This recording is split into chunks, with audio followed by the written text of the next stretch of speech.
everybody, I hope you're having a wonderful morning, afternoon, or evening, whichever part of the world you're in. Oh, the music. Look. I think I just got to get a new mouse. This one just keeps not clicking. I have one. It's just this one's like Bluetooth, and I don't have to hook up like a flash drive for it to. I mean, there's a flash drive hooked up, but like not to the computer. I guess it kind of is. Is it just the battery? Where does that cord go? I don't know where the cord goes. There's a cord for like the Bluetooth of my Logitech software stuff, I think. Yeah, this mouse is a little old. I think it's time to retire it. Who knows? I'm like 2-3 minutes late because I was looking, and Scaramouche is gonna be Animo. Did anyone know this? Did this just come out today? I feel like I should have known this sooner. I mean, I really want him Electro just cause, or maybe he can have Electro and then have the Animo vision. Cause I mean, you know, oh god. Like looking at Twitter of like all this stuff, and I'm like, no. Like, don't get me wrong, I'm not mad that he has Animo. I accept it. I just figured he would have Electro because A's current puppet, the current Shogun puppet, had Electro. Like, that's, or maybe it was just A. I don't know how that works because A doesn't have her body anymore, right? So all she would have left is the puppet, and the puppet had Electro, so I'm assuming she would also make Scaramouche Electro. Maybe he'll have some Electro, but his main vision is gonna be Animo. I think Inazuma just has way too many Animo. They really do. Because you got like the Ammo Archon Mondstadt, and then you got like Sucrose, and then you have Jean.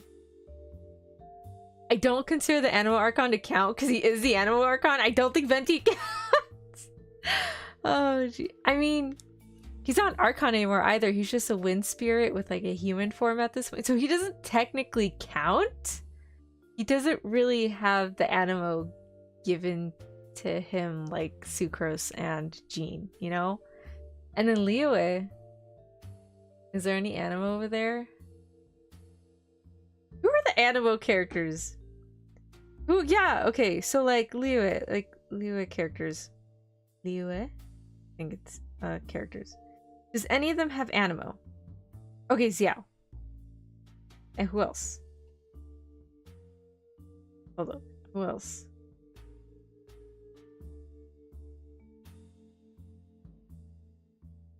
That's it. That's it. He's the only one that has Animo. And then here you have Inazuma, you have Heizo, you have Kazuha, you have Sayu. I almost forgot about Sayu. You have Sayu.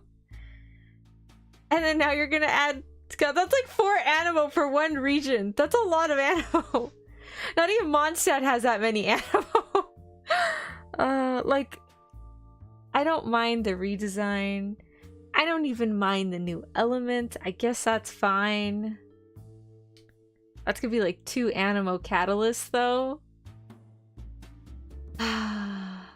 It just, I'm scared too because people keep asking about this ship. Not like a couple. I mean like a ship, like a sailing ship. They're like, oh, if you switch this and this and this, it's still the same ship. Something like that. I forgot which theory it was. One of the theories. I'm getting scared because I like the Scaramouche. Oh, I guess he's Wanderer now. I like the Wanderer as a jerk. I don't want him nice. I feel like it would feel wrong if he was nice. I kind of need him to be a jerk. You know? I don't want him to be nice. Like, I still want him to be mean and can kill you and like would beat you up, you know? I don't want him to be nice. I guess that's my only qualm with this. Is like, okay, I'll let you redesign him. Okay, I'll let you give him animo. But when it comes to like the personality, I feel that so many people, including myself, fell in love with him being a jerk versus him being like super nice. Like I feel like it'd be very weird if he was very nice. I'm sure a bunch of people will pull for him. I'm still gonna pull for him no matter what. I'll still love him as my favorite character, but I enjoyed it when he was really mean. I love those kinds of characters. It's fun. It's really fun. And what's this? Hello. Ooh. Hi, Tato. Tato, my gato. Hello. Oh goodness, I just like saw the YouTube preview. How's the stream looking? Is it getting all wonky? I hope not. Okay, it looks okay. Looks good. Awesome. Anyways, what was it? Yeah, I don't know. I would like Scaramouche to be Electro. If he's not gonna be Electro, that's fine. I would still like him to be mean, as with every other person that loves him. Okay, I'm not the only one either. There's a lot of people that are saying, you know, okay, design, okay, a different element, okay, but the personality you gotta keep. There's no, like, why would you change the personality? I guess he has a fake heart. I can't remember. Hi, Duke, welcome. I guess he has a fake heart. That could be a reasoning too, but still, oh my goodness, I don't know. Sorry, I'm talking about Genshin. I'm a really big Genshin fan, and I just saw some rumors. I want to say rumors because they haven't said for sure. A lot of the people in charge of the leaks are just saying like, if it is true, we understand why, and I understand. It's like, okay, he can be Animo. I was redesigned, but like, don't make him nice. Keep him a jerk, okay? Keep him. I don't know any other word to call him except a jerk. Oh goodness. I will leave it at that. Hopefully there's more information in the next coming days, if not weeks, I guess, and we'll figure out if he is. Maybe it's split between the delusion and the vision. Oh yeah, that's true. Dual personality. Oh, Duke, you have a good point. Another gotcha addict. Yeah, I'm not. I was gonna say I'm not that into gacha games. I was like, no, yeah, I am. I have Twisted Wonderland. I have Ensemble Star. I have Genshin. I have Arknights. Yeah, I take that back. I was gonna say, no, I'm not into that many gacha games. And I just started listing them out. And I was like, oh, no, I am.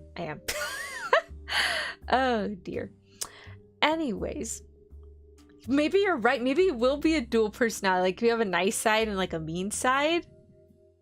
I don't know. We'll see what happens. I was excited, and then I saw the redesign. I was like, okay, I can handle redesign. And then today I saw it's like, oh, they might change his personality. I was like, what? Elemental. I don't think they had the elements like for sure. I just assumed it was Electro because A made her current puppet Electro. Like, the puppet can use Electro moves, so I was assuming he can also use Electro moves. Maybe he can, but Electro isn't going to be, like, his main vision. I've spent an unhealthy amount of time and money on Genshin. I haven't, just the Welkin Moon, mainly. I've just been doing the Welkin Moon. This is the main thing I've been doing for Genshin. I'm so picky on characters. I actually don't pull for all the I just pull for the ones I like. Which is most of the guy characters. Currently I have all of them. What was it? As for the girl characters, there's only like none of the 5 stars really like caught my attention per se. All the girl characters I like in Genshin are 4 stars, thank God. So like Sayu, Yanfei, Kujo Sera, Kuki Shinobu, like all of them, those are like my favorite girl characters in the game, and they're 4 stars, so it worked out great for me. But yeah, that's it for me. But I've spent a lot of time. Actually, I just reached adventure rank 59, I think like 2 days ago. So I'm close to 60. Have I finished exploring Liyue? No. Have I explored Inazuma? Not really. Not really. I haven't even gotten all the waypoints as well as over meta on the same Fate Grand Order. I have played Fate. Okay, so with Fate, there's so many characters. I'm just happy with whatever I get. Oh, though the only one that I really was pulling for and I did get, thank goodness, was Astolfo, the magical boy one. Was it magical girl Astolfo or magical boy Astolfo? I don't know what wording they used, but I got that one with the sword. I think it was like Saber Astolfo. That was the only one I really wanted, and I got him, and so I'm done. At that point, anybody else again in the future is like, okay, great, awesome. But he was like the one I wanted. I want his rider one, but I don't have that one. It's okay. I got Siegfried and Magical Boy Astolfo, so I'm pretty content with Fate Grand Order.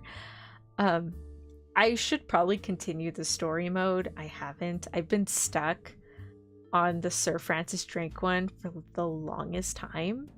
Just go 100% Inazuma. Looks like the Mist Island. Mist Island is one with the dog, right? With like the floating dog worm thing. That thing was a pain in the butt to fight. Oh man, I hate that thing. I fought it nonetheless. It was a pain. It was a pain to fight it. But oh, congrats, Duke. At least got 100%. Good job, good job.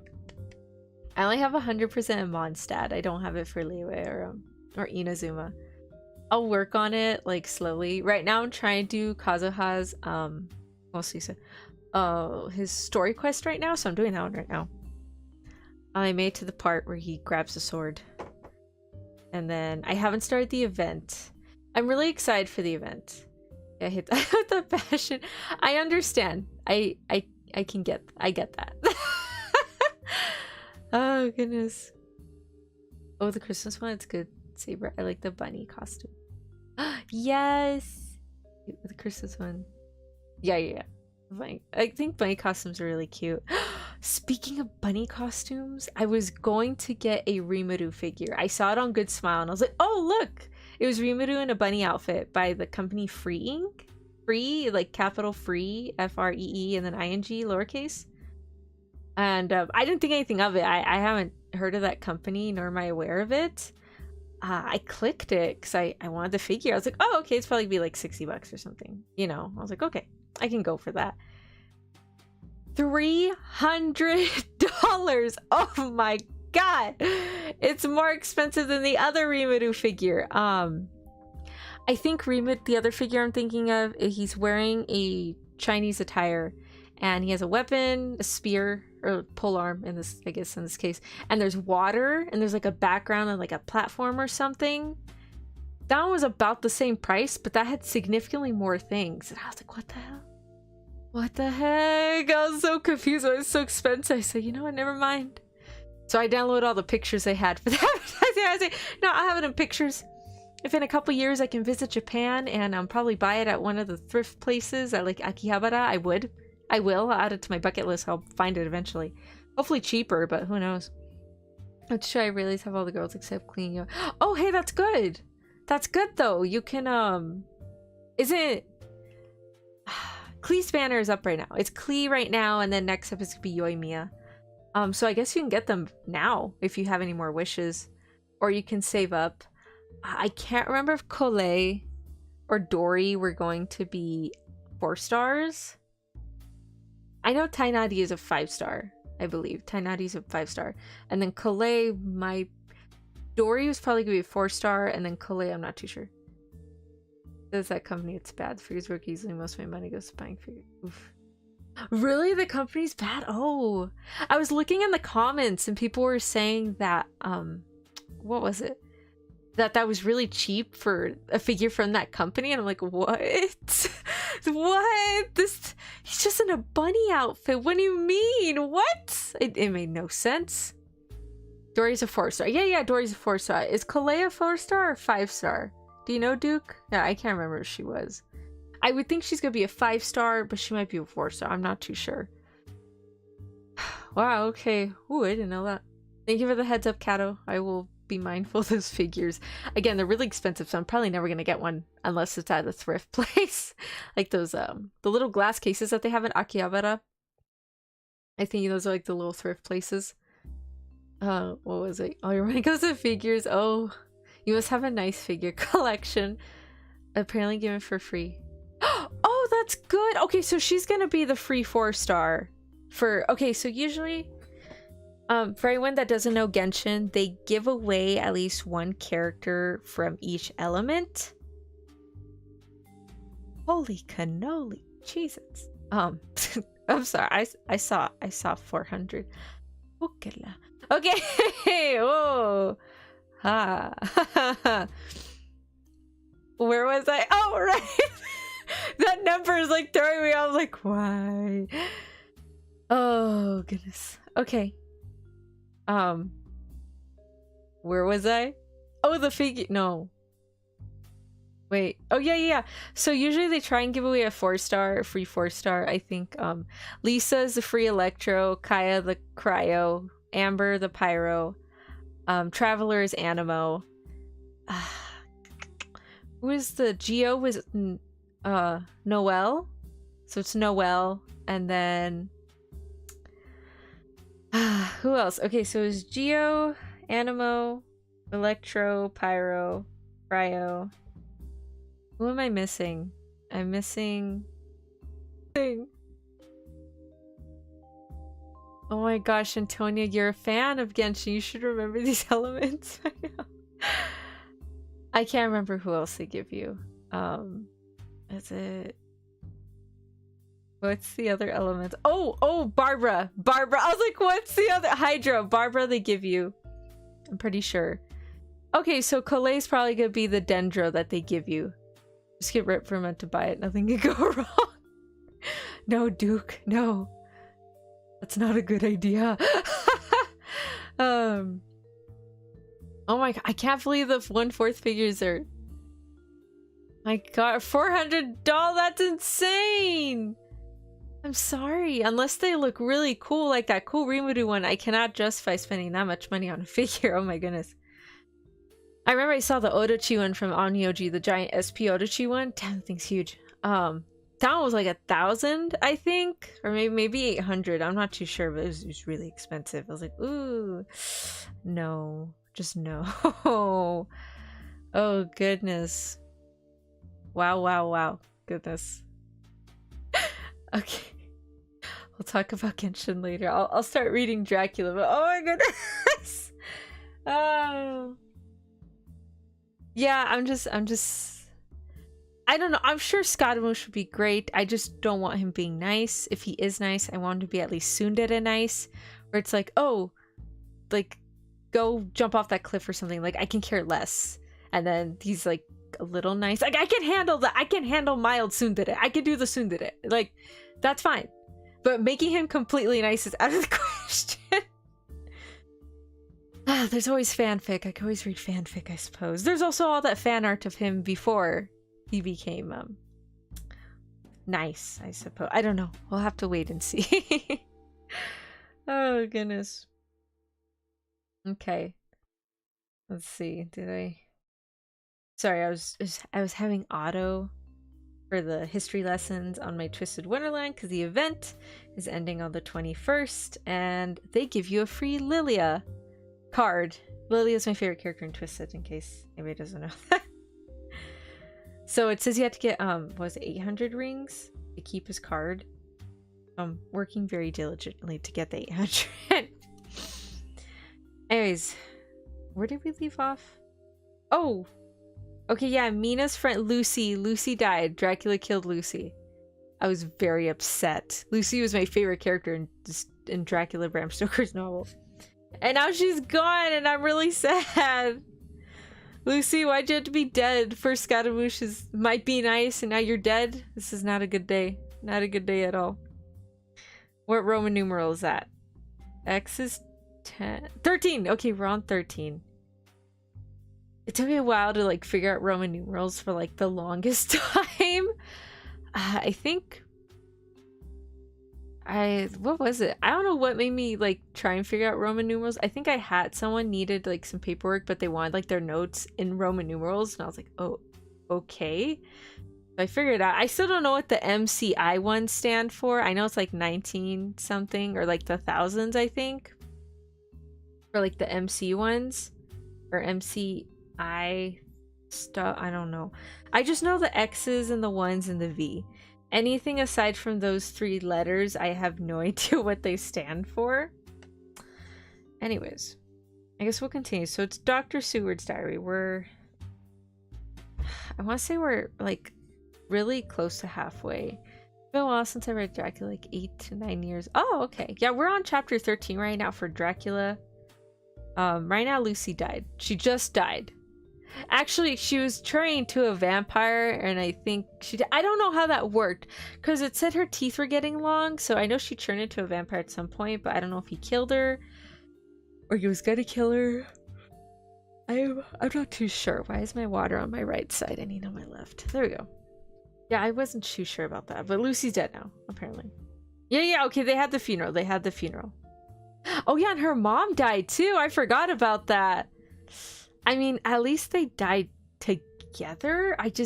I'm sad because Lucy was gonna get married and she's gonna have like an awesome life, and just, you know, she did. So, oh goodness. Okay, I want to say we're halfway, but not really. It's like a couple pages till we're halfway.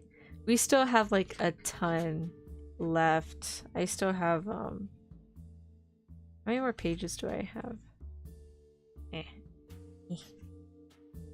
Oh, is that where the end notes were? I was trying to find where the end notes were. They're at the end. Which makes sense, because they're... You know, just forget I said that. Forget, I remember nothing of it. Yeah, so thus far, I'll try and summarize it. Jonathan, he is he... I don't know what he was. Kat explained it to me. She was explaining some of the terms to me earlier. What was it? What did Kat say? I think they said Jonathan was like some kind of a lawyer or something, or a broker, or something like that. I can't remember. So he was sent over to Transylvania, to Dracula's place, to go talk to Dracula, because Dracula wanted to buy a house in whichever town in London they're in. I can't remember. He wanted to buy a house overseas. Wait, no, Romania's in Europe. Okay. Dracula wanted to buy a house. Jonathan said, okay, I can hook you up. Jonathan realized Dracula was a little sus. Realized how sus he was. Realized he was a vampire. And then there's just like a gap. And then a time skip. And we're back in, was it Whitesfield something in the town. And Jonathan's fiance Mina was like, oh, I'm really worried for him. Like, I hope he's okay. And her friend Lucy got confessed to by like 5 different guys. She rejected all of them except one, Arthur Homewood. And so her and him were gonna get married. But Arthur's dad got sick, so he left to go take care of his dad. And so Lucy was left with her mother. But then she started getting really sick, like really pale and like loss of blood. And so one of the people that confessed to her was Dr. Seward. And he had contacted a friend named Van Helsing to go see what's up with Lucy because she's not feeling right. And, what was it? And Dracula ended up killing her, essentially. Her and her mother. In a very, very dramatic way, too. Like, Jesus. So, and then also Dr. Seward has a patient who likes eating things. He's not cannibalistic yet, but the doctor assumes he's gonna reach that point. Right now he's just eating animals, and he's going a little nuts. I think because he serves Dracula, but he's just mortal. I don't know. It's a little confusing, but that's where we're at right now. So Lucy just died. Her mother also died. Mina doesn't know yet. Mina is with Jonathan. So Jonathan ended up showing up later at like some hospital, and so they finally contacted her, and so she's with him. And then the guy that sent him over was in charge of the company. He died, so Jonathan's in charge of the company right now. So Mina's away, and she doesn't know Lucy's dead yet, I don't think. And yeah, that's where we're at. Alright, chapter 13, Dr. Seward's diary. The funeral was arranged for next succeeding day so that Lucy and her mother might be buried together. Let me turn off the music. I just realized I usually turn off the music. So it's just after the funeral. Yes, this is just at. No, this is at the funeral? We're at the funeral, I believe. The funeral was arranged for the next. Yeah, so about right at the funeral. The funeral was arranged for the next succeeding day, so that Lucy and her mother might be buried together. I attended all the ghastly formalities, and the urbane undertaker proved that his staff were afflicted or blessed with something of his own obsequious suavity. It's a weird word. Heads up, I'm not good at saying certain words. If I mess up, feel free to let me know, or just let me keep saying it wrong. Okay. Even the woman who performed the last offices for the dead remarked to me in a confidential, brother professional way when she had come out from the death chamber. She makes a beautiful corpse, sir. It's quite a privilege to attend to her. It's not too much to say as she will do credit to our establishment. What the fudge? Who says that? Okay, sure. I noticed that Van Helsing never kept away. This was possible from the disordered state of things in the household. There were no relatives at hand, as Arthur had to be back the next day to attend at his father's funeral. Oh, his father died too! Oh man, Arthur's just not having a good day. Oh, you poor man. Cheez-Its, okay. We were unable to notify anyone who should have been bidden. Under the circumstances, Van Helsing and I took it upon ourselves to examine papers, etc. He insisted upon looking over Lucy's papers himself. I asked him why, for I feared that he, being a foreigner, might not be quite aware of English legal requirements, and so might in ignorance make some unnecessary trouble. He answered me, I know. You forget that I am a lawyer as well as a doctor, but this is not altogether for the law. You knew that when you avoided the coroner. I have more than him to avoid. There may be papers such as this. As he spoke, he took it from his pocketbook, the memorandum. Oh my god, yeah, beautiful court. I was like, okay. You usually don't want to be told that by somebody, but okay. As he spoke, he took out from his pocketbook the memorandum, which had been in Lucy's breast and which she had torn in her sleep. When you find anything of the solicitor who is for the late Mrs. Westenra, seal all her papers and write him tonight. For me, I watch here in the room and in Miss Lucy's old room all night, and I myself search for what may be. It is not well that her very thoughts go into the hands of strangers. I went on with my part of the work, and in another half hour I had found the name and address of Mrs. Westenra's solicitor, and had written to him. All the poor lady's papers were in order, explicit directions regarding the place of burial were given. I had hardly sealed the letter when, to my surprise, Van Helsing walked into the room, saying, Can I help you, friend Jonathan? I am free, and if I may, my services to you. Have you got what you're looking for? I asked, to which he replied, I did not look for any specific thing. I only hoped to find, and find I have, all that there was. Only some letters and a few memoranda, and a diary new begun. But I have them here, and we shall for the present say nothing of them. I shall see the poor lad to tomorrow evening, and with his sanction I shall use them. When we had finished the work in hand, he said to me, And now, friend Jonathan, I think we may to bed. We want sleep, both you and I, and rest to recuperate. Tomorrow we shall have much to do, but for tonight there is no need for us, alas. Before turning in, we went to look at poor Lucy. The undertaker had certainly done his work well, for the room was turned with small chapel ardente.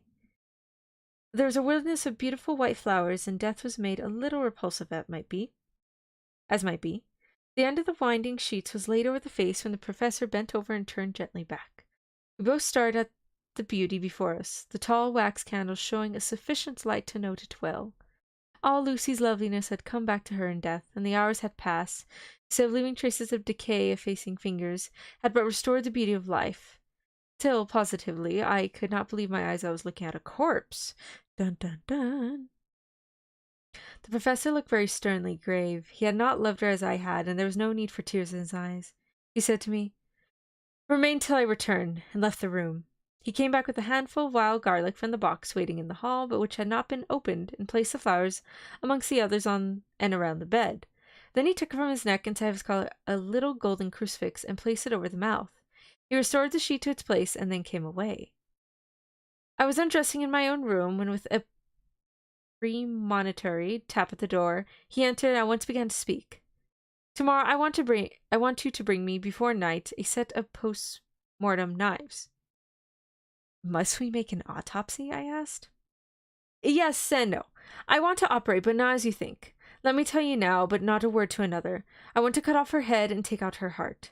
Ah, you a surgeon, and so shocked, you whom I have seen with no tremble of hand or heart, to operate of life and death that make the rest shudder.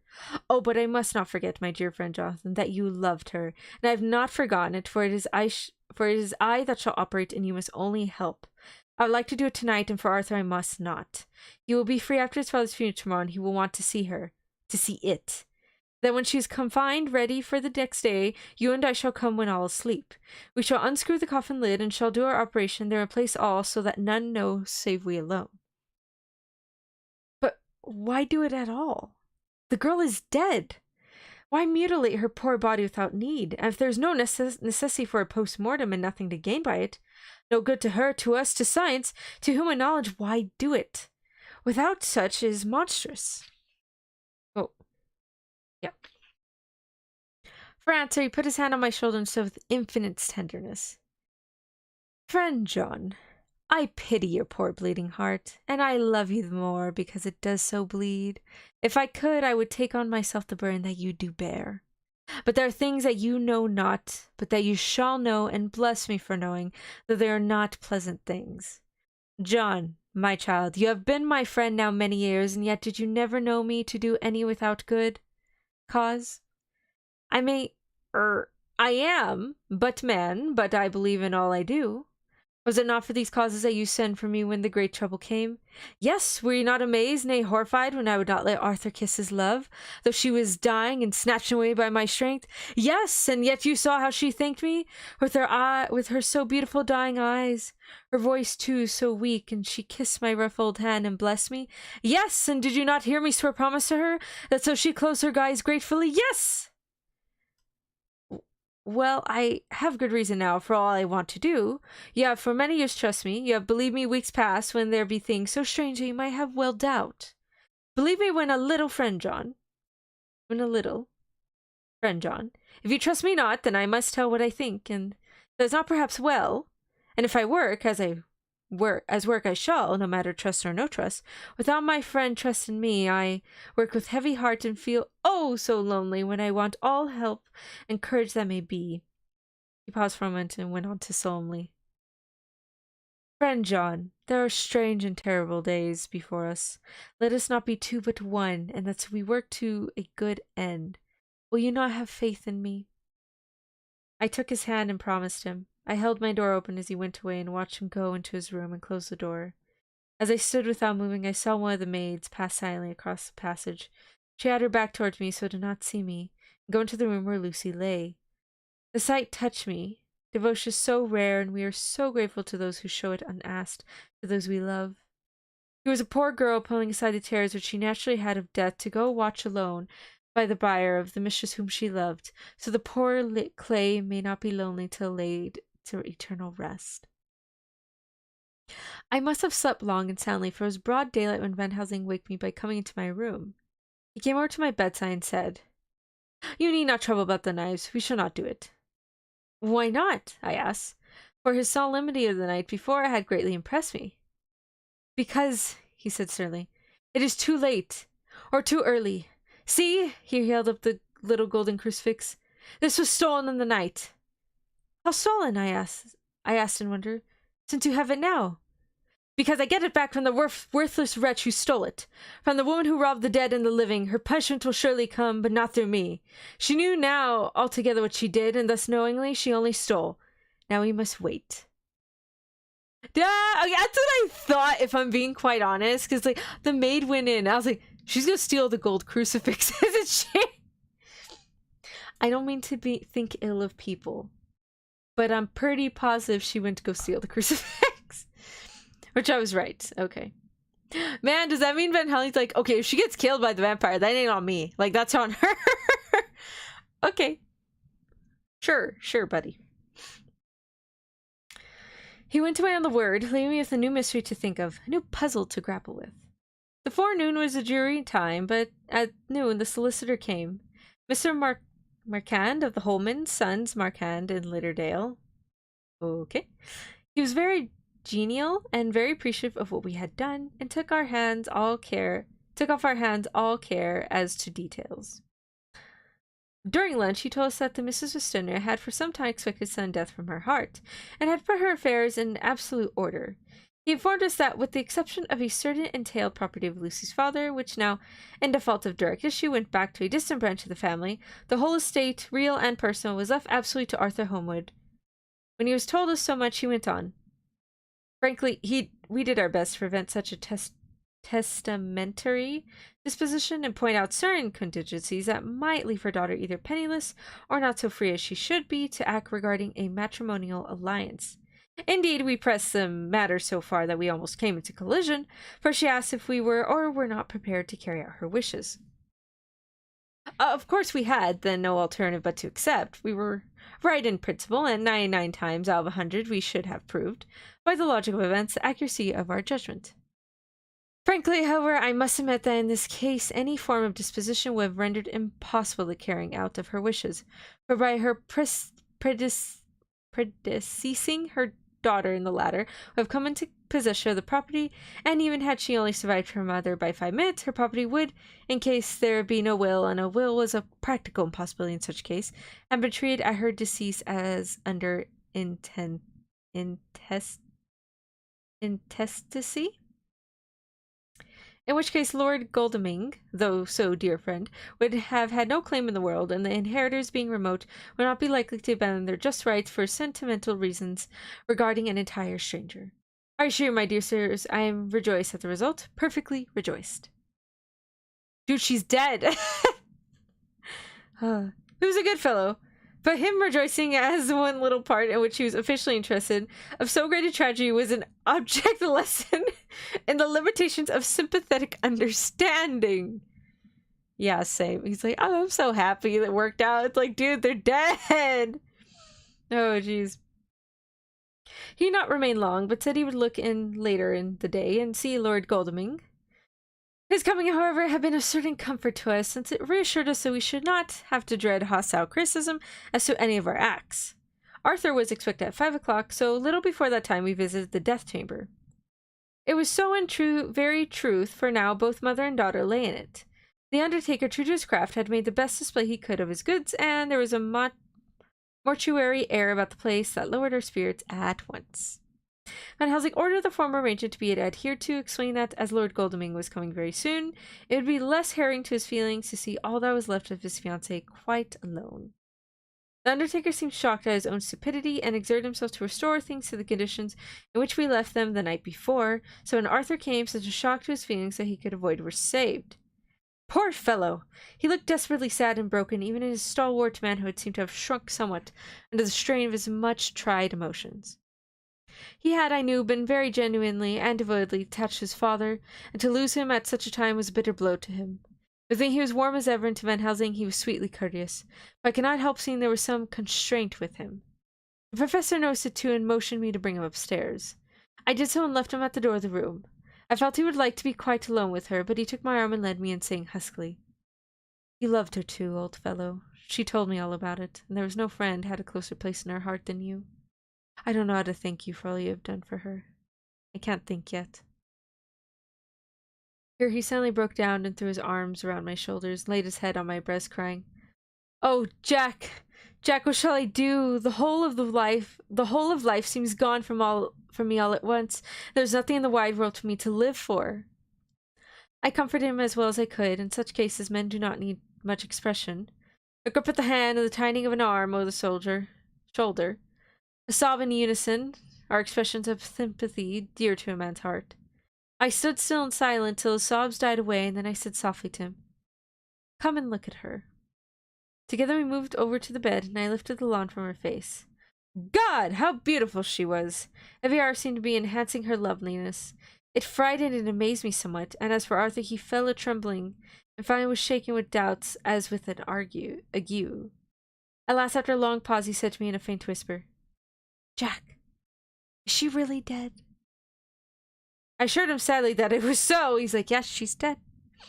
I went on to suggest, for I felt that such a horrible doubt should not have a life for a moment longer than I could help, that it has often happened that after death faces become softened and even resolve with their youthful beauty, that this was especially so when the death has been preceded by an acute or prolonged suffering.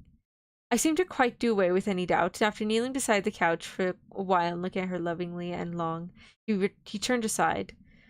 I told him that must be goodbye, as God had to be prepared, so he went back and took her dead hand in his and kissed it, bent over to kiss her forehead. He came away, fondly looking back over his shoulder at her as he came. I left him in the drawing room until Van Helsing had said his goodbye. So the latter went to the kitchen to tell the undertaker's men to proceed with his preparations to screw up the coffin. When he came out of the room again, I told him of Arthur's question. He replied, "I'm not surprised, just now I doubted for a moment myself." Hi, Sloopy, welcome.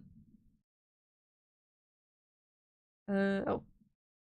We all dined together and could see that poor Art was trying to make the best of things. Van Helsing had been silent all dinner time, but when he had lit our cigars, he said, "Lord," but Arthur interrupted him. "No, no, not that, for God's sake! Not yet, at any rate. Forgive me, sir, I do not mean to speak offensively. It is only because my loss is so recent." The professor answered very sweetly, "I only used that name because I was in doubt. I must not call you Mister, and I have grown to love you. Yes, my dear boy, to love you. As Arthur." Oh, I thought he said Lord as in God. He didn't mean like Lord Goldwing. My bad. Arthur held out his hand and took the old man's warmly. "Call me what you will," he said. "I hope I may always have the title of a friend. And let me say that I am at a loss for words to thank you for your goodness to my poor dear." Pause a moment, went on. "I know she understood your goodness even better than I do, and if I were rude or in any way wanting at times you acted so, you remember," the professor nodded, "you must forgive me." He answered with a grave kindness. There's a T, and then, like, the speech quotes, and then and. Is that an error? Might be a print error. Who knows? "And indeed, sir," said Arthur warmly, "I shall in all ways trust you, and I know and believe you have a very noble heart, and you are Jack's friend, and you were hers. You shall do what you like." The professor cleared his throat a couple times, as though about to speak, finally said, "May I ask you something now?" "Certainly." "You know that Mrs. Westenra left you all her property?" "No, poor dear, I never thought of it." "And as it is all yours, you have a right to do with it as you will. I want you to give me permission to read all of Miss Lucy's papers and letters. Believe me, it is no idle curiosity. I have a motive of which, be sure, she would have approved. I have them all here. I took them before we knew that all was yours, so that no strange hand might touch them. No strange eye look through the words into her soul. I shall keep them if I may, even you may not see them yet, but I shall keep them safe. No word shall be lost, and in the good time I shall give them back to you. Is it a hard thing I ask, but you will do it, will you not, for Lucy's sake?" Arthur spoke heartily like his old self. "Dear Dr. Van Helsing, you may do what you will. I feel that by saying this I am doing what my dear one would have approved. I shall no trouble you with questions till the time comes." The old professor stood up as he said solemnly, "And you are right. There will be pain for us all, but it will not be all pain, nor will this pain be the last. We, and you too, you most of all, my boy, will have to pass through the bitter water before we reach the sweet. But we must have to be brave of heart and unselfish, and do our duty, and all will be well." I slept on the night. Oh no, Mina Harker's journal. 22 of September. In the train at Exeter, Jonathan's sleeping. It seems only yesterday that last entry was made, and yet how much between then. Whitby! Okay, that's where they're in Whitby. In Whitby and all the world around me. Jonathan away, no news of him, and now married to Jonathan. Jonathan solicitor, a partner, a rich master of his business. Mr. Hawkins dead and buried, and Jonathan with another attack that may harm him. Some day he may ask me about it. Down it all goes. I am rusty in my shorthand. See what unexpected prosperity does for us. So it may be as well to freshen up again with an exercise anyhow. The service was very simple and very solemn. There were only ourselves and the servants there, one or two old friends of his from Exeter, his London agents, and a gentleman representing Sir John Paxton, the president of the Incorporated Law Society. Jonathan and I stood hand in hand, and we felt that our best and dearest friend was gone from us. We came back to town quietly, taking a bus to Hyde Park Corner. Jonathan thought it would interest me to go into the Row for a while, so we sat down. There were very few people there, and it was sad-looking and desolate to see so many empty chairs. It made us think of the empty chair at home. So we got up and walked back to Piccadilly. Jonathan was holding me by the arm in the way he used to in the old days before I went to school. I felt it very improper, for you can't go on for so many years teaching etiquette and decorum to other girls without the pedantry of it biting into yourself a bit. But it was Jonathan, and he was my husband, and we didn't know anybody who saw us, and we didn't care if they did. So on we walked. I was looking at a very beautiful girl in a big cartwheel hat sitting in a Victoria outside Giuliano when I left Jonathan. I felt Jonathan clutch my arm so tight that he hurt me. He said under his breath, "Oh my God! My God!" he said. I'm always anxious about Jonathan, for I fear that some nervous fit may upset him again. I turned to him quickly and asked him what it was that disturbed him. He was very pale and his eyes seemed bulging out, as half in terror and half in amazement. He gazed at a tall, thin man with a beaky nose and black mustache and pointed beard, who was also observing the pretty girl. He was looking at her so hard he did not see either of us, and so I had a good view of him. His face was not a good face. It was hard and cruel and sensual, and his big white teeth that looked all the whiter because his teeth were so red were pointing like animals. Jonathan kept staring at him till I was afraid he would notice. I feared he'd take it ill, so he looked so fierce and nasty. I asked Jonathan why he was so disturbed, and he answered, evidently thinking that I knew as much about it as he did. "Do you see who it is?" "No, dear," I said. "I don't know him. Who is it?" His answer seemed to shock me and thrill me. For it was said that if he did not know that it was to me, Mina, whom he was speaking, it is the man himself! The poor dear was evidently frightened at something, very greatly terrified. I do believe that if he had not had me to lean on and to support him, he would have sunk down. He kept staring. A man came out of the shop with a small parcel and gave it to the lady, who then drove off. The dark man kept his eyes fixed on her. When the carriage moved on up Piccadilly, he followed in the same direction and hailed a hansom. Jonathan kept looking after him and said as if to himself, "I believe it is the Count, but he has grown young. My God, if this be so! Oh, my God, if I only knew! If I only knew!" He was distressing himself so much that I feared to keep his mind on the subject by asking many questions, so I remained silent. I drew away quietly, and he, holding my arm, came easily. We walked a little further and then went and sat for a while in the Green Park. It was a hot day for autumn, and there was a comfortable seat in a shady place. After a few minutes staring at nothing, Jonathan's eyes closed, and he went quickly into a sleep with his head on my shoulder. I thought it was the best thing for him, so I did not disturb him. In about 20 minutes he woke up and said to me quite cheerfully, "Why, Mina, have I been asleep? Oh, do forgive me for being so rude. Come, we'll have a cup of tea somewhere." He had evidently forgotten all about the dark stranger. As his illness, he had forgotten all that this episode reminded him of. I don't like this lapse into forgetfulness. It may make or continue some injury to the brain. I must not ask him for fear I shall do more harm than good, but I must somehow learn the facts of his journey abroad. The time has come, I fear, when I must open that parcel and know what is written. Oh, Jonathan, you will, I know, forgive me if I do wrong, but it is for my own dear sake. For your own dear sake. Later. A sad hope coming in every way. The house empty, the dear soul who was so good to us. Jonathan still pale and dizzy under a slight relapse of malady, and now a telegram from Ben Helsing, whoever he may be. "You'll be grieved to hear that Mrs. Westenra died 5 days ago, and that Lucy died the day before yesterday. They were both buried today. Oh, what a wealth of sorrow in few words.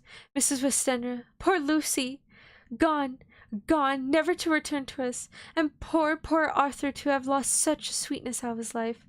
God help us all to bear our troubles." Water break. My throat's getting like really dry. It's been so hot lately. Oh goodness. Okay. I can't tell how many times I've been taking a nap, and then my dream I'll be like downing water, and I'm still thirsty, and then I wake up, my throat's all dry, and it's like, ugh, water. I'm like SpongeBob, where he's like lacking, he's like, like that. Dr. Seward's diary, 22nd of September. It's all over. Arthur has gone back to the ring and has taken Quincy Morris with him. What a fine fellow is Quincy. I believe in my heart of the heart that he suffered as much about Lucy's death as any of us, but he bore himself through it like a moral Viking. If America can go on breeding men like that, she will be a power. She will be a power in the world indeed. Van Helsing is lying down, having a rest preparatory on his journey. He goes to Amsterdam tonight, but says he returns tomorrow night, and that he only wants to make some arrangement which can only be made personally. He is to stop with me then, if he can. He says he has work to do in London, which may take him some time. Poor old fellow. I fear that the strain of the past week has broken down even his iron strength. All the time at the burial I could see putting some terrible restraint on himself. When it was all over, we were standing beside Arthur, who, poor fellow, was speaking of his part in the operation where his blood had been transferred to his Lucy's veins. I could see Van Helsing's face grow white and purple by turns. Arthur saying that he felt since then as if these two had been really married, as she was his wife in the sight of God. None of us said a word of the other operations, and none of us ever will. Arthur and Quincy went away together to the station, and Van Helsing and I came on here. The moment we were alone in the carriage, he gave way to a regular fit of hysterics. He has denied to me since that it was hysterics, and insisted it was only his sense of humor exerting itself under very terrible conditions.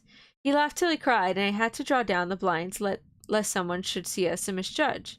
And then he cried till he laughed again, and cried together, just as a woman does. I tried to be stern with him as one is to a woman under the circumstances, but it had no effect. Men and women are so different in the manifestations of nervous strength or weakness. Then, when his face grew grave and stern again, I asked him why his mirth, and why at such a time. His reply was in a way characteristic of him, for it was logical and forceful and mysterious. He said, "Ah, you don't comprehend, friend Jonathan. Do you think that I am not sad, though I laugh? See, I've cried even when the laugh did choke me, but no more than that I am all sorry when I cry, for the laugh he come just the same. Keep it always with you, and that laughter who knock at your door say, 'May I come in?' Is that the true laughter? No, he is a king. He comes when and how he like. He asks no person. He chooses no time of suitability. He say, 'I am here. Behold an example. I grieve my heart out for that sweet young girl. I give my blood for her, though I am old and worn. I give my time, my skill, my sleep. I let my other sufferers want what she may have all, and yet I can laugh at her very grave. Laugh when the clay from the spade of the sexton drop upon her coffin, and say, thud, thud, to my heart, till it send back the blood from my cheeks. My heart bleeds for the poor boy, that dear boy, or so the age of mine own boy, had I been so blessed with he live, and with his hair and eyes the same. There you know now why I love him so, and yet when he say things that touch my husband heart to the quick, and make my father heart yearn to him as to no other man, not even you, friend Jonathan, for we are more level in experience than father and son. Yet even at such a moment, king laugh, he came to me and shout and bellow in my ear, Here I am, here I am, here I am, till the blood come dance back and bring some of the sunshine that he carry with him to my cheek. Oh, friend Jonathan, it is a strange world, a sad world, and a world full of miseries, woes, troubles, and yet king laugh, come he may make them all dance to the tune he play. Bleeding hearts and dry bones of the churchyard, and hearts that burn as they fall, all dance together to the music, and that they may with the smileless mouth of him. And believe me, friend Jonathan, that he is good to come and kind. Ah, we men and women are like ropes drawn tight with strain that pull us in different ways. Then tears come, and like the rain to the ropes, they brace us up, with which, perhaps, the strain becomes too great, and we break. But king laugh, he becomes like the sunshine, and he sees off the grain again, and we bear to go without our labor, which it may be. Oh, goodness. Whew. Hold on, y'all. I'm starting to get really sleepy all of a sudden. Oh my gosh. Like, my eyes are getting, like, fuzzy with sleep, and I'm like... Hold on, let me get some water. Some more water. Oh, man. I'm trying to read it, and I was like, whoa. Well, I'm getting really sleepy.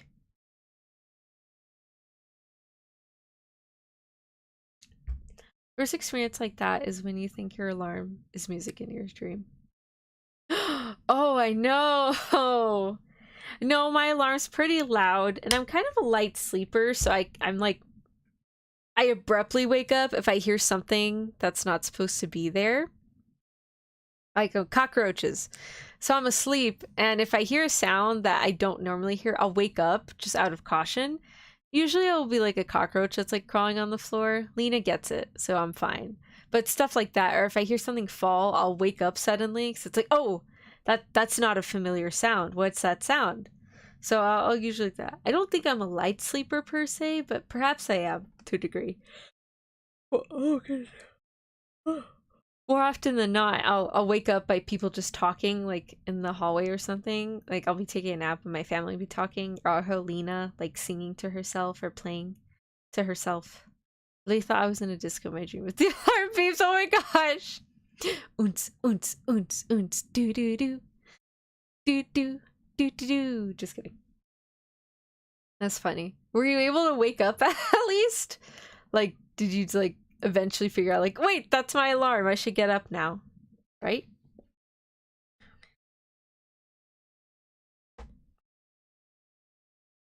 Okay. I'm still getting really sleepy. So what I'm gonna do is I'm gonna finish chapter 13. Read chapter 14. How long is 15? 15's not that long. Okay, so that's a good amount. Okay, so we'll see how I'm feeling. Right now I'm really sleepy for some reason. Oh goodness. I slept, I swear. I think I'm still recovering. I was up very late Saturday night, so I think I might still be recovering from that. Okay. I did not like to wound him up by pretending not to see his idea, but as I did not yet understand the cause of his laughter, I asked him. As he answered me, his face grew stern, and he said in quite a different tone, "You miss— Oh no, you missed school! Oh no! I'm so sorry." Do you still have that problem, or do you wake up now because of the alarm? Or do you have like another method aside from the alarm? Okay. Oh, it was the grim irony of it all. So lovely lady garlanded with flowers that looked so fair as life, till one by one we wound it up. We wondered if she were truly dead. She laid in that so fine marble house, in that lonely churchyard, where rest so many of her kin, laid there with the mother who loved her, and whom she loved, and that sacred bell going toll, toll, toll, so sad and slow, and those holy men with the white garments of the angel, pretending to read books, and yet all the time their eyes never on the page, and all of us with the bowed head, and all for what? She is dead. So, is it not? Well, for the life of me, Professor, I said, I can't see anything to laugh at all. Why, your expression makes it a harder puzzle than before. But even if the barrier service is comic, what about poor Art and his trouble? Why, his heart was simply breaking. Just so, said he not that the transfusion of blood to her veins have made her truly his bride? Yes, and it was sweet and comforting idea for him. Quite so, but there was a difficulty, friend John. If so that, then what about the others? Ho ho! Then so sweet maid is a polyandrist? And me with my poor wife dead to me, but alive by the church's law, though no wits all gone. Even I, who am faithful husband to his now no wife, may bigamist? I don't see where the joke is in either. Is in there either, I said. And I did not feel particularly pleased with him for saying such things. He laid his hand on my arm and said, Friend John, forgive me if I pain. I showed not know my feelings to others when I would wound, but only to you, my old friend, whom I can trust. If you could have looked into my very heart, then when I want to laugh, if you could have done so when the laugh arrived, if you could do so now when King Laugh have pack up his crown and all that is to him, for he go far, far away from me and for a long, long time. Maybe you would perhaps pity me the most of all. Yeah. And I just see 3 or 4 learn different music or sounds. One was bound to wake me up. Oh my goodness! I mean, if it works, it works. So that's good that you found a plan that works for you. 3 or 4. How many times have you woken up on the 4th alarm? I would hope maybe the 2nd or 3rd, perhaps, but you said 4, so I'm assuming sometimes you wake up at the 4th alarm. Let's see. I was touched by the tenderness tone and asked why. Because I know! And now we're all scattered, and for many long day loneliness will sit over our roofs with brooding wings. Lucy lies at the tomb of her kin. A lordly death house in a lonely churchyard away from teeming London, where the air is fresh and the sun rises over the Hampstead Hill, and where wildflowers grow of their own accord. So I can finish this diary, and God only knows if I shall ever begin another. If I could, or if I ever open this again, it will be to deal with different people and different themes. For here at the end, where the romance of my life is told, ere I can go back to take up the thread of my life work, I said sadly and without hope, Finish. Dun dun dun. Ah, it's a newspaper article again. The Westminster Gazette, 25th of September. The Hampstead Mystery. The neighborhood of Hampstead is just a present exercise, a series of adventures that seems to run on lines parallel to those of what was known to the writers of the headlines as the Kensington Horror, or the Stabbing Woman, or the Woman in Black. During the past 2 or 3 days, several cases have occurred of young children straying from home or neglecting to return from their playing on the heath. In all these cases, children were too young to give any properly intelligible account of themselves, but the consensus of their excuse is that they had been with a bloofer lady. It has always been late in the evening when they have been missed, and on 2 occasions the children were not been found until early in the following morning. It is generally supposed in the neighborhood that as the first child missed gave his reason for being away, that a bloofer lady had asked him to come for a walk. The others had picked up the phrase and used it as occasion served. This is the more natural as the favorite game of the little ones at present, luring each other away by wiles. The correspondent writes us that to see some of the teeny tots caricaturist might... No. He says, take a lesson in the irony of grotesque by comparing the reality and the picture. It is only in accordance with general principle of human nature that the bloofer lady should be the proper rule as these alfresco performances. Our correspondent naively says that even Ellen Terry could not be so winningly attractive as some of these grubby-faced little children pretend and even imagine themselves to be.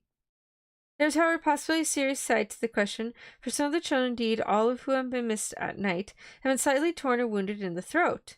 The wound seems such as might be made by a rat or small dog, and although of much importance individually, would tend to show that whatever animal inflicts them at a system or method of its own, the police of the division have been instructed to keep a sharp look for straying children, such from very young and around Hampstead and Heath, and for any stray dogs in which may be about. The Westminster Gazette, 25th September, extra special. The Hampstead Horror, another child injured, the bloofer lady. We have just received intelligence that another child missed last night was only discovered late in the morning under a furze bush at the Shooter's Hill side of the Hampstead Heath, which is perhaps less frequented than the other sides. It has the same tiny wound on its throat as has been noticed in other cases. I was terribly weak and looked quite emancipated. I too, when partially restored, had the commentary to store to tell of being lured away by the bloofer lady.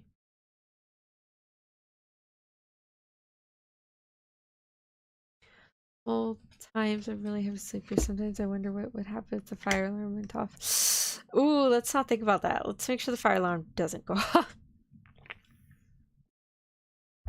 Okay. How about Amber Alerts? Do you wake up for Amber Alerts too? Or are those not loud enough? Yeah, okay, I'm getting really sleepy, so I'm just gonna read chapter 14. 5, 6, 7, 8, 9, 10, 11, 12, 13, 14, 14. Wait. This is 14 pages, okay. Oh, goodness, okay. Oh, I'm back. 23rd September. Mina Harker's journal. Ah, yes, the throat ripping killer dog menace. Amber Alerts are US thing. Oh, okay. My bad. Yeah, for the Amber Alerts, in case anyone doesn't know, they're just like alerts that let you know someone's been abducted, usually a missing child. has been abducted. I don't know what the requirements are, just because it varies. But for me, oh, what's this? Hell, it's me to know nothing about Pokemon Guy. Let's see. Hi, Random Joe. Welcome. Yeah, the Amber Alerts go off in the middle of the night. Generally, it's between like 2 a.m. and 5 a.m. Now, don't ask me why they go off during this time of night, but they generally do. Like every time I've seen an Amber Alert go off, it's usually between 2 a.m. to 5 a.m. And they're very, very loud. Like they just go off automatically. It doesn't even matter if you have your phone on silent or anything. It just goes off. Or maybe the phone is on silent. I'm not too sure. My phone doesn't allow the Amber Alerts to go off, so I guess I'm pretty lucky. My previous phone didn't do that either, but everyone else's phone does. But oh goodness, they are very, very, very loud. Like I had a phone, I had my parents' phone. They were staying the night, and I was upstairs, and I hear it. My mother's purse was downstairs. I was like, oh. So I get up, and Lena met me in the hallway. So we like both headed down the stairs, trying to look for my mother's phone because it wouldn't stop going off. Let's see, but if there's a general danger warning, I would definitely wake up. I live really close to one of the alarm horns, and they're very loud. Oh, okay. Maybe buy an alarm horn. That'll be your like your alarm, your new alarm. Just kidding. That's true. I guess at least you'd wake up for any danger in that regard. Oh goodness. Okay. I woke up a little bit, but oh goodness. Okay. Jonathan is better after a bad night. I'm so glad that he has plenty of work to do, for that keeps his mind off the terrible things, and oh, I'm rejoiced that he is not now weighed down with the responsibility of his new position. And he would be true to himself, and now how proud I am to see my Jonathan rising to the heights of his advancement, and keeping pace in all ways with the duties that come upon him. He'll be away all day till late, for he said he could not lunch at home.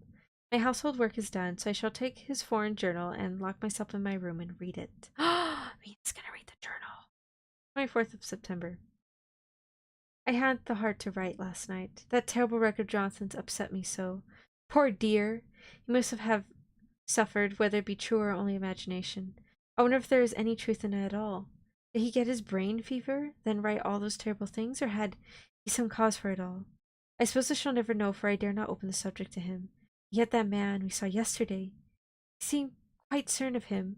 Poor fellow! I suppose the funeral upset him and set his mind back to some train of thought. He believes it all himself, I believe, how our wedding day. He said, unless some solemn duty come upon me to go back to the bitter hours, asleep or awake, mad or sane. There seems to be through it all some thread of continuity. That fearful count was coming to London, with its teeming millions. There may be a solemn duty, and if it come, we must not shrink from it. I shall be prepared. I shall get my typewriter this very hour and begin transcribing. Then we shall be ready for other eyes if required, and if be wanted, then perhaps if I am ready, poor Jonathan may not be upset. For I can speak for him and never let him be troubled or worried with it all. If ever Jonathan quite gets over the nervousness, he may want to tell me of it all, and I can ask him questions and find out things and see how I may comfort him. Good job, Mina! I'm so proud of you. I hope Mina survives. Dracula, you hurt Lucy, but you cannot hurt Mina. I like how gun-ho she was about it. She's like, I'm gonna write all this down on the typewriter, so in case somebody needs to like reference these notes, we have them. That's really nice of her. Oh, that's cool. She's like, we're gonna put together a Dracula vampire hunting team. Yeah. I vote Mina as leader. Letter Van Helsing to Mrs. Harker. 24th of September. Confidence. I get one of those light up alarm clocks they would take the side. Oh yeah. I think Vox said he had that. Voxakumi said he had that on his phone, where like his phone like slowly starts like becoming brighter to like imitate the sun or something. I thought it was cool, but my alarm clock does the trick for me. Unless I'm just really tired, where I'll like jolt up and I'll turn it off and then I'll go back to sleep. I have done that before. Anyways, letter from Van Helsing to Mina. Dear Madam, I pray you to pardon my writing, and that I am so far friend as I send you sad news of Miss Lucy Westenra's death. By the kindness of Lord Godalming, I am empowered to read her letters and papers, for I am deeply concerned about certain matters vitally important. And then I find some letters from you, which show how great friends you were and how you love her. Oh, Madam Mina, by that love I implore you, help me. It is for others' good that I ask to redress great wrong, to lift much and terrible troubles that may be more great than you can know. May it be that I see you? You can trust me. I am a friend of Dr. John Seward and of Lord Godalming. That was Arthur of Miss Lucy. I must keep it private for the present from all. I could come to Exeter to see you at once if you tell me I am privileged to come. Where and when? I implore your pardon, madam. I have read your letters to poor Lucy and know how good you are and how your husband suffer. So I pray you, if I may be, enlighten him not, lest it may harm. Again, your pardon and forgive me. Van Helsing. Telegram, Mrs. Harker to Van Helsing. 25th of September. Come today by 10:15 train if you can. Catch it. Can see you anytime you call. Wilhelmina Harker. Mina Harker's journal. 25th September. I cannot help feeling terribly excited at the time draws near for the visit of Dr. Van Helsing, for somehow I expect it will throw some light upon Jonathan's sad experience. And as he attended poor dear Lucy in her last illness, he can tell me all about her. Is this the reason for his coming? Is concerning Lucy and her sleepwalking and not about Jonathan? Then I shall never know the real truth now. How silly I am. That awful journal gets hold of my imagination, changes everything with something of its own color. Of course it is about Lucy. That habit came back to the poor dear, and that awful night on the cliff must have made her ill. I'd almost forgotten in my own affairs how ill she was afterwards. She must have told him of her sleepwalking adventure on the cliff, and that I knew all about it, and how you want to tell him about it, so that he may understand. I hope I did right in not saying anything of it to Mrs. Westenra. I should never forgive myself if any act of mine, or even a negative one, brought harm on poor dear Lucy. I hope, too, Dr. Van Helsing will not blame me. I have had so much trouble and anxiety of late that I feel I cannot bear more just at present. I suppose a cry does us all good at times, and clears the air as others' rain does. Perhaps I was reading the journal yesterday that upset me, and then Jonathan went away this morning to stay away from me a whole day and night. First time we had been parted since our marriage. I do hope the dear fellow will take care of himself, and that nothing will occur to upset him. It is 2 o'clock, and the doctor will be here soon now. I shall say nothing of Jonathan's journal unless he asks me. I'm so glad I have Tipperin out my own journal, so that in case he asks about Lucy, I can hand it to him. It will save much questioning. Later. He has come and gone. Oh, what a strange meeting. How it all makes my head whirl round. I feel like one in a dream. Can it be all possible, or even a part of it? If I had not read Jonathan's journal first, I should never have accepted even a possibility. Poor, dear Jonathan. How you must have suffered.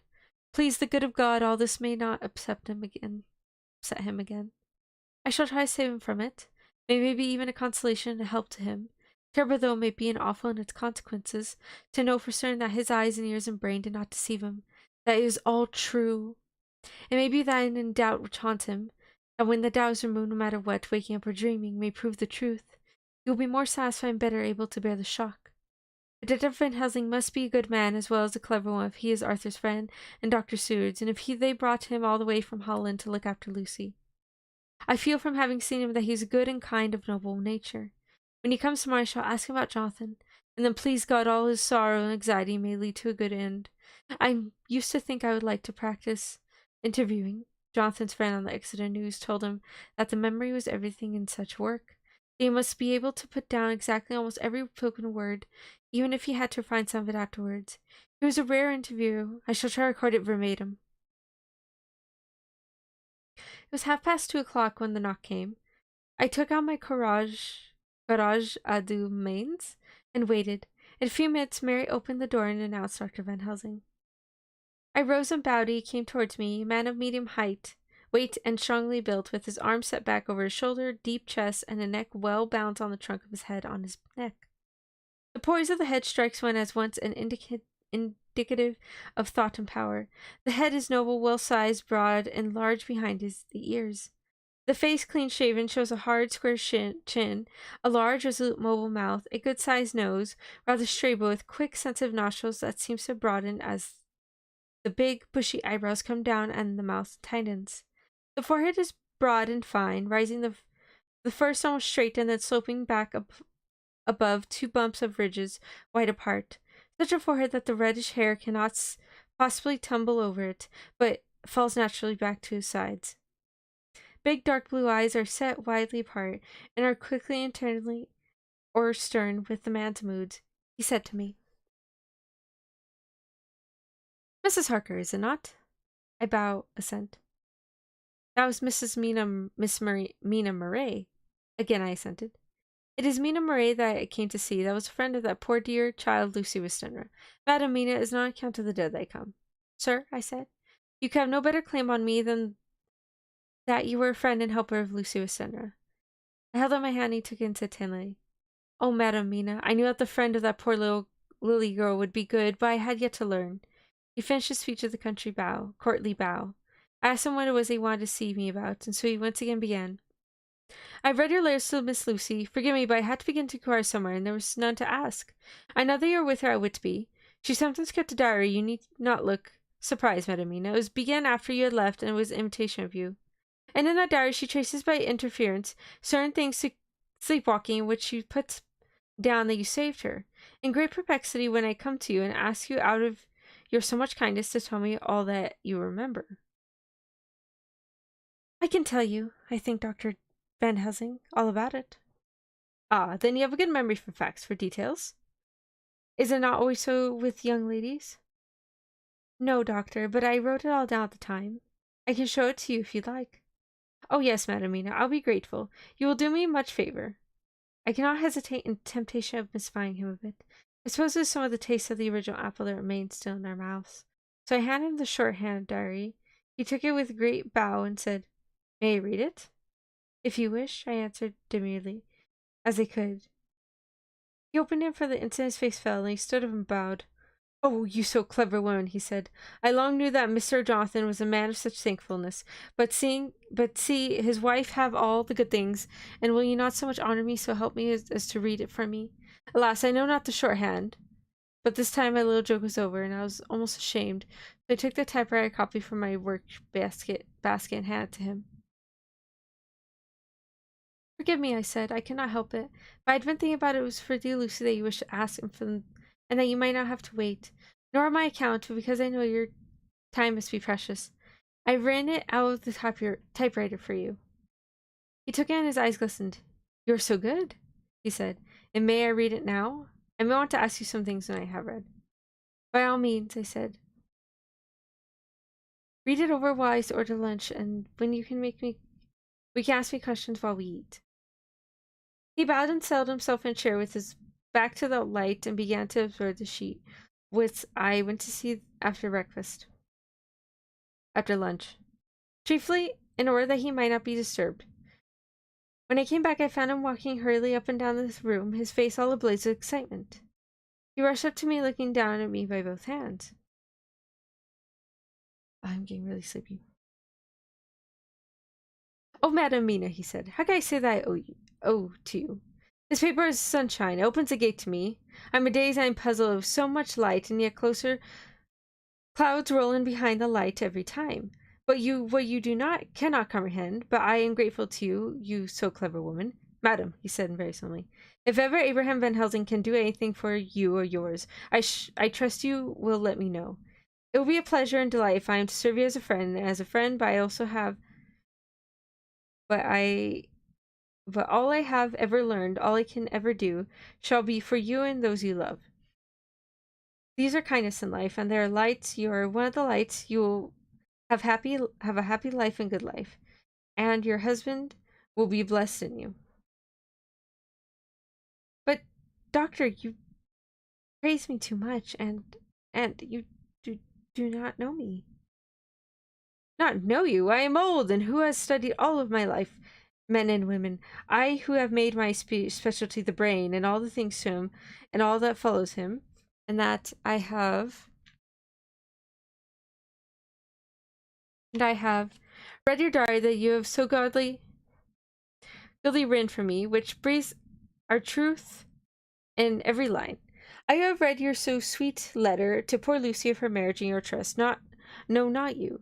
Oh, Madam Mina, a good one tells all her lives, and by the day, and by hour, and by minute, such things that angels can read, and we men who wish to know what is the eyes of angels' eyes. Your husbands are noble natures, and those are noble too. For you trust, and trust cannot be where there is mean nature. And your husband? Tell me of him. Is he quite well? Is all that fever gone? Is he strong and heavy? I saw there an opening to ask him about Jonathan, so I asked. He has almost recovered, but he has been greatly upset by Mr. Hawkins' death. He interrupted. Oh yes, I know. I read your last 2 letters, I went on. I suppose this upsets him, for when we were in town on Thursday last, he had sort of a shock, and after brain fever so soon? That was not good. What kind of shock was it? He thought he saw someone who were called something terrible, something which led to his brain fever. And their whole thing seemed to overwhelm me and rush. The pity for Jonathan, the horror in which he experienced, the whole fearful mystery of the diary, and the fear that has been brooding over me ever since, all cynical and tumult. I suppose it was hysterical, for I threw myself over my knees and held onto my breath to sleep. To him. Held up my hands to him, and implored him to make my husband well again. He took my hands and raised me up and made me sit on the sofa and sat by him. He held my hand. My life is a barren and lonely one, and so full of work, and I have not had much time for friendship. But since I have been summoned here by the great Gouda. No. What? I lost my train of thought. Hold on. I lost my train of thought. I'm like really falling asleep right now. Oh my goodness.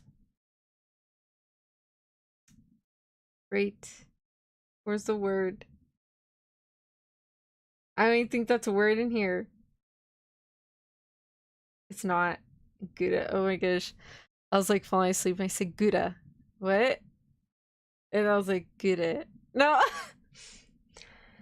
My life is a barren and lonely one, and so full of work that I have not had much time for friendships. But since I have been summoned to here by my friend John Seward, I have known so many good people and seen such nobility that I feel more than ever, and as grow with my advancing years, the loneliness of my life. Believe me then that I come here so full of respect for you, and you have given me hope. Hope not in the way I am seeking of, but that there are good women still left to make life happy. Good women whose lives and whose truths may make good lesson for children that are to be. I am glad that I may be here of some use to you, for if your husband suffer, he suffer within the range of my study and experience. I promise you that I will gladly do all for him that I can, all to make his life strong and manly, and your life a happy one. Now you must eat. You are overwrought and perhaps over anxious. Husband Jonathan would not like to see you so pale, and what he like not where he love is not to his good. Therefore, for his sake, you must eat and smile. You have told me about Lucy, and so now we shall not speak of it, lest it distress. I shall stay at Exeter tonight, for I want to think much over on what you have told me, and when I have thought I will ask you questions, if I may. And then, too, you will tell me of your husband Jonathan's troubles so far as you can, but not yet. You must eat, and afterwards you shall tell me all. Are we close? Yeah, okay, so I'm just gonna finish this interaction and make it to, like, the letter from Van Helsing to Mrs. Harker. So I won't read that, but, like, I'll get there, because, oh gosh, I'm so sorry, everyone. I'm, like, really falling asleep right now. Oh my gosh. Like, I'm, like, nodding off. Okay. After lunch, when we went back to the drawing room, he said to me, "And now tell me all about him." When it came to speaking to his great learned man, I began to fear that he would think me a weak fool, and Jonathan a madman. That journal was all too strange. And I hesitated to go on, but he was so sweet and kind. He had promised to help, and I trusted him, so I said, "Dr. Van Helsing, what I have to tell you is so queer that you must not laugh at me or at my husband. I have been since yesterday in a sort of fever of doubt. You must be kind to me, and not think me foolish that I have been even half believed some very strange things." He reassured me by his manner as well as his words when he said, "Oh, my dear, if only know how strange is the matter regarding which I am here, and it is you who would laugh. I have learned not to think little of anyone's belief, or no matter how strange it may be. I have tried to keep an open mind. It is not the ordinary things of life that could lose it, but the strange things, the extraordinary things, the things that make one doubt if they be mad or sane." You hear your speech as well. I know. Oh my goodness. Don't worry, I'm actually gonna like sleep in tomorrow morning, so I'm like more prepared for amnesia tomorrow. I'm gonna need to be awake for that. I really don't want to die again. I died way too many times last time. Okay. Thank you 1,000 times. You have taken a weight off my mind. If you'll let me, I shall give you a paper to read. It is long, but I have typewritten it out. I will tell you my trouble and Jonathan's. It is a copy of his journal when abroad, all that happened. I dare not say anything of it. You will read for yourself and judge. Then when I see you, perhaps you will be very kind and tell me what you think. I promise, he said as he gave him the papers. I shall in the morning, so soon as I can, come to see you and your husband if I may. Jonathan will be here at 11:30, and you must come to lunch with us and see him then. You could catch up the quick 3:34 train, which will leave you at Paddington before 8. He was surprised at my knowledge of the trains offhand, but he does not know that I have made up all the trains to and from Exeter, so I may help Jonathan in case he's in a hurry. You go, girl! Oh my goodness, good job, Mina. So he took the papers with him, went away, and I am here thinking I don't know what. Okay, we're gonna end it there. It'll definitely wake you up. Duke, I'm still scared when you told me that part 1 was the easiest part. No. Oh man. Yeah, I'm not looking forward to that. I mean, no, I'm looking forward to Amnesia, but like, if that was not as hard as the other parts, oh man, I'm gonna be stuck running from monsters for at least a while for that one. I can guarantee that right now. Oh god, I hope the puzzles are easier. I was like really confused last time. And thank you, Duke and Kat, for like helping me out too. Oh goodness. I'm gonna put my book away. There we go. Yeah. I'm like really tired right now. Oh goodness. I'm like drinking water. Oh no, I just ended. Hi, Lord Theo. Oh gosh. I'm so sorry. I was reading Dracula right now. I was ooh, not that. Don't Streamlabs, stop. I'm sorry, I was reading Dracula right now. I was in chapter 14. And I'm falling asleep right now. I'm so sorry, everyone. Oh gosh. Oh, I'm really tired right now. It's really hot. It's not even nice weather today for me to like get this sleepy, but I am getting rather sleepy, and I'm trying to drink water to wake up, but it doesn't seem to be working. Oh, the puzzles are hard. Oh man. Okay. Anyone that just joined right now, feel free to come by tomorrow. I'm gonna be playing Amnesia. I'll definitely be more awake by tomorrow. And hopefully my voice won't be bad so I can scream as much as I want. Goodness me. I actually don't like Red Bull and Monster. I took a sip of both. They were very gross to me. I had a friend who drinks energy drinks all the time. They're like, "Did you want a sip?" I was like, "Sure." So I took a sip. It was gross. I did not like it. I didn't like either of them. I'm more of a water drinker, so I stick with water or very cold tea or Kool-Aid. Or like fruit punch mainly. Haven't any help with the obscure ones. Oh, okay, thank you, Duke. I'm gonna try and figure it out. And like, I don't know if it's unfortunate or fortunate that I rely on my chat so heavily when I play these kinds of games, just because I'm not very smart when it comes to puzzles. I think my friend Izayoi-san helped me with Mermaid Swamp. I was like, there's this picture. I was like, it looks like the rocks outside and we're outside. And they said, isn't it the fishies in the room? I was like, the fish room! And yeah, it took forever. I was like, okay, I couldn't figure it out. I was like, why does this look familiar? It was the fishies in the fish room, not the, what do you call it? Not the rocks outside. I don't know. I was confused. Eve, I feel like the Eve puzzles were very easy to understand. Those I was able to get right away, at least. But I'll try and figure out the puzzles tomorrow. I am not looking forward to the monsters. I told my friend I was playing Amnesia, and he's like, "Oh, did you find the one with the mouth open?" I was like, "Huh? What? Which one?" He's like, "Yeah, that one." I was like, "Which one?" He's like, "Oh, never mind." I was like, "Ah!" I'm not looking forward to that. I just hope the water one, if that's true.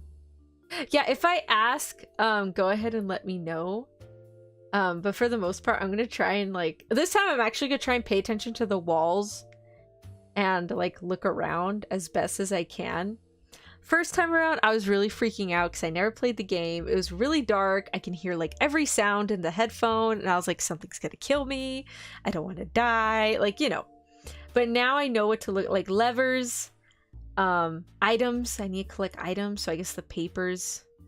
You know, if I find the items, go find those. What was it? Yeah, mainly stuff like that. So I know a little better what I'm supposed to be, excuse me, looking out for now. And I know how to run and all that, so I can run. And I know I have to make sure Daniel doesn't die of hysteria, so keep a light close. What was it? So yeah, I'll definitely be more mindful of that tomorrow. But right now, I think I'm gonna go take a nap. I'm gonna go take a nap. Perhaps wake up. I'm gonna upload the waiting room for the Amnesia stream right now. So I'll upload the waiting room and have a little announcement on Twitter tomorrow. Oh goodness. What else was I gonna do? Yeah, I think that was it for right now. After my nap, I think I'm gonna finish my Genshin thing because I really want to finish Kazuha's story quest so I can start on the Archipelago story quest with Fischl and all them. We'll see how it goes. I really want that outfit. It's such a cute outfit. It's a very, very cute outfit. So far, all the characters that have outfits, except like the 5 stars, but like the free outfits they give you. I also got Deluxe. They have outfits right now. Anyways, yeah, I'm gonna go take a nap. Oh my goodness, I'm usually not tired or sleepy on streams, but like right now it really hit me that I was like nodding off at the moment. It's like, oh no, I gotta go take a nap. Goodness, I think the event has been great. Really? Oh, I'm really excited. Okay, well, hopefully I can finish Kazuha's story quest tonight and start the event, and maybe I can talk a little about the event tomorrow before we start Amnesia. We'll see how it goes, but I'm really excited. For right now, though, I'm gonna take a nap. Anyways, thank you everybody for joining me. I really appreciate it. I hope you all have a wonderful rest of the morning, afternoon, or evening, whichever part of the world you're in. Thank you so much for joining me. Bye, everybody. Bye-bye.